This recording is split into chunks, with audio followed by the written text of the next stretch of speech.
efficient-looking officer stepped out of the jeep.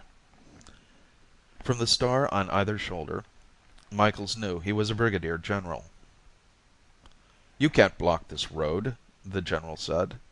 He was a tall, spare man in suntans, with a sunburned face and cold eyes. "Please clear that thing away." "We can't move it," Michaels said. He told the general what had happened in the past few days. "It must be moved," the general said. "This convoy must go through." He walked closer and looked at the Leech. "You say it can't be jacked up by a crowbar? A torch won't burn it?" "That's right," Michael said, smiling faintly. "Driver," the general said over his shoulder, "ride over it." Michael started to protest, but stopped himself. The military mind would have to find out in its own way. The driver put his jeep in gear and shot forward, jumping the Leech's 4-inch edge. The jeep got to the center of the Leech and stopped. "I didn't tell you to stop," the general bellowed. "I didn't, sir," the driver protested. The jeep had been yanked to a stop and had stalled. The driver started it again, shifted to four-wheel drive, and tried to ram forward. The jeep was fixed immovably, as though set in concrete. "Pardon me," Michael said. "If you look, you can see that the tires are melting down." The general stared, his hand creeping automatically toward his pistol belt. Then he shouted, "Jump, driver! Don't touch that gray stuff!" White-faced, the driver climbed to the hood of his jeep, looked around him, and jumped clear.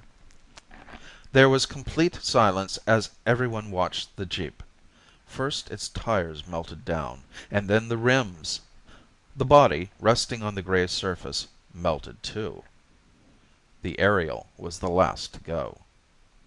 The general began to swear softly under his breath. He turned to the driver.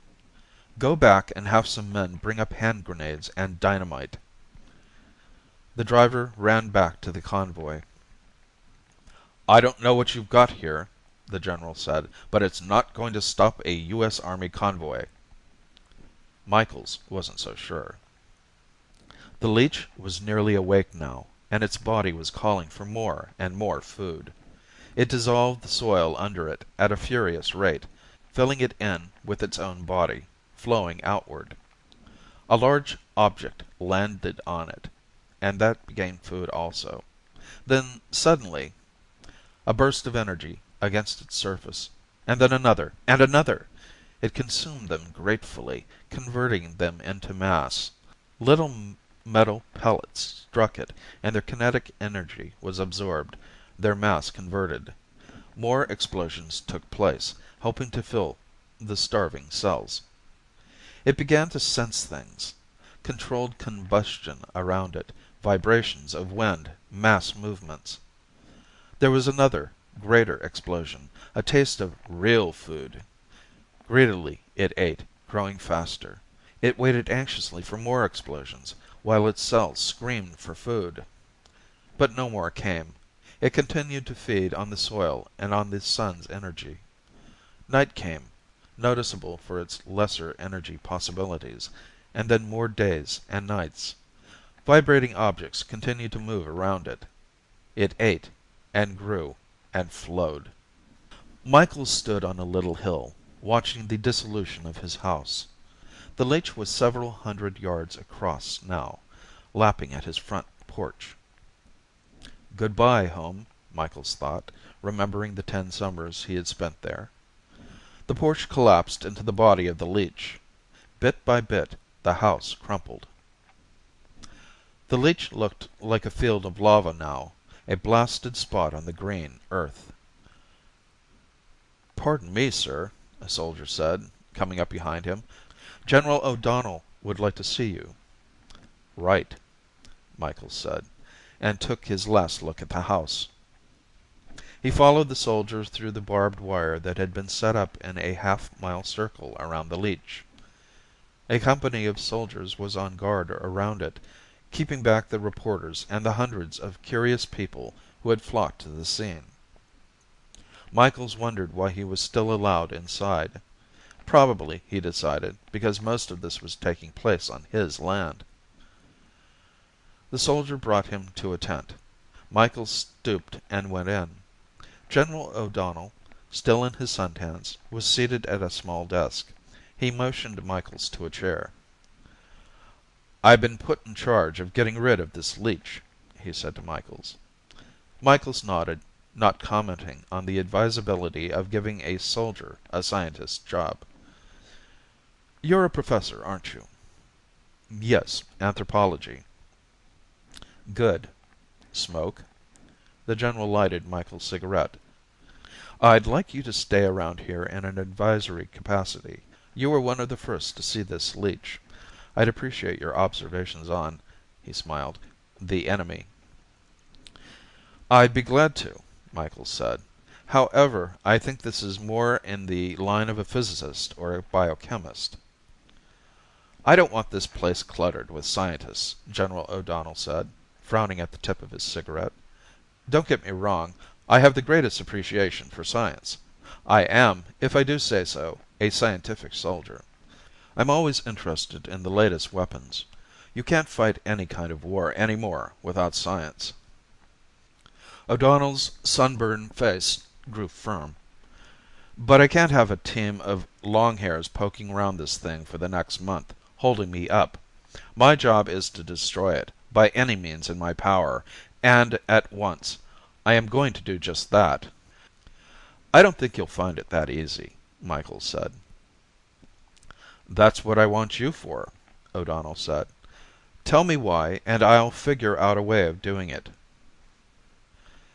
"Well, as far as I can figure out, the Leech is an organic mass energy converter, and a frighteningly efficient one. I would guess that it has a double cycle. First it converts mass into energy, then back into mass for its body. Second, energy is converted directly into the body mass. How this takes place, I do not know. The Leech is not protoplasmic. It may not even be cellular. So we need something big against it," O'Donnell interrupted. "Well, that's all right. I've got some big stuff here." "I don't think you understand me," Michael said. "Perhaps I'm not phrasing this very well. The Leech eats energy. It can consume the strength of any energy weapon you use against it." "What happens," O'Donnell asked, "if it keeps on eating?" "I have no idea what its growth limits are," Michael said. "Its growth may be limited only by its food source." "You mean it could continue to grow probably forever?"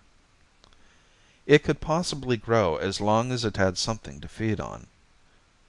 "This is really a challenge," O'Donnell said. "That Leech can't be totally impervious to force." "It seems to be. I suggest you get some physicists in here. Some biologists also. Have them figure out a way of nullifying it." The general put out his cigarette. "Professor, I cannot wait while scientists wrangle. There is an axiom of mine which I'm going to tell you." He paused impressively. "Nothing is impervious to force. Muster enough force and anything will give. Anything." "Professor," the general continued, in a friendlier tone, "you shouldn't sell short the science you represent. We have, massed under North Hill, the greatest accumulation of energy and radioactive weapons ever assembled in one spot. Do you think your Leech can stand the full force of them?" "I suppose it's possible to overload the thing," Michael said, doubtfully.